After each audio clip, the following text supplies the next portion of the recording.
दिनै धेमाजि जिल्ला दुलाराय बर' फरायसा आफादनि सिङाव 13 बोसोरनि सिंनि हौवासाफोरनि फुटबल बादायलायनायनि जोबथा बादायलायनाय बे हाबाफारिया गगामुग दख'रा आरो सिमेन्ट दख'रानि गेजेराव जोबथा बादायलायनाय बे जागासिनो दं।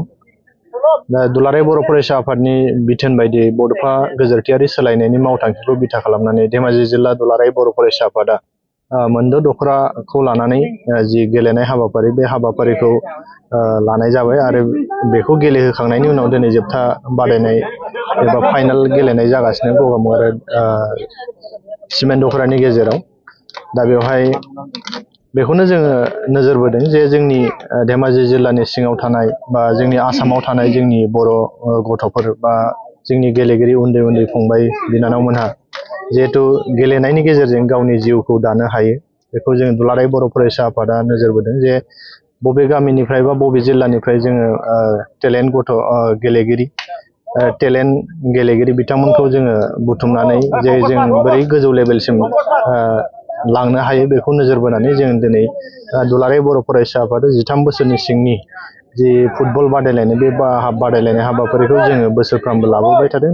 बेबायदिनो धेमाजि जिल्ला दुलाराय बर' फरायसा आफादाबो नैबे आन्डार 13 नि फुटबल जि बादायलायनाय बे बादायलायनाय हाबाफारिखौ खुंबोनानै दिनै जोबथा एबा फाइनाल गेलेनाय बे हाबाफारिखौ दिनै लानाय जादों। दा बेवहाय जोङो नुनो मोन्दों गोबां जोंनि दख'रानि गेलेगिरि बिथांमोनहा जोबोद मोजां गेलेदों, खिन्थु माखासे दख'राया देरहानो हायाखै।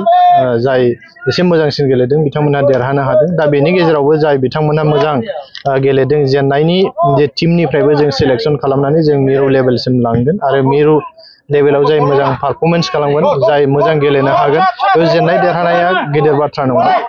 जाय मोजां गेलेनो हागोन बिथांमोनखौनो जोङो गोजौ लेभेलसिम ट्रेनिं होनानै गेलेनो हानाय जों बेबस्था खालामगोन। जेरै जोङो दुलाराय बर' फरायसा आफादा जोंहा बड'फा FC होननानै जों मोनसे क्लाब खुलिनानै लाखाबाय। दा बेवहाय जोङो जाय गेलेगिरि बिथांमोना मोजां गेलेयो बिथांमोनखौ जों सिलेक्सन खालामनानै लांगोन। अलरेडि बे जोंनि बड'फा FCआ गेलेनानै दिनै सारा आसामाव मोनसे मोजां नाम खामायनो हादों। दा बेयो दिनै जों मुंख'नो गोनां आरो जोङो गोजोन मोनगोन जे जोङो फोरमायनानै जे बड'फा FCआ दिनै I लिगआव गेलेनो हानाय मोनसे जयगथा मोनसे क्लाब दिनै गनायथि होजाबाय। दा बेनिखायनो जोङो फैबाय थानाय लाइमोन उन्दै फंबाय बिनानावमोनखौ जों खावलायदों, जों बयबो गेलेनायनि गेजेरजों गावनि जिउ राहाखौ दानानै लानो थाखाय जों खावलायदों।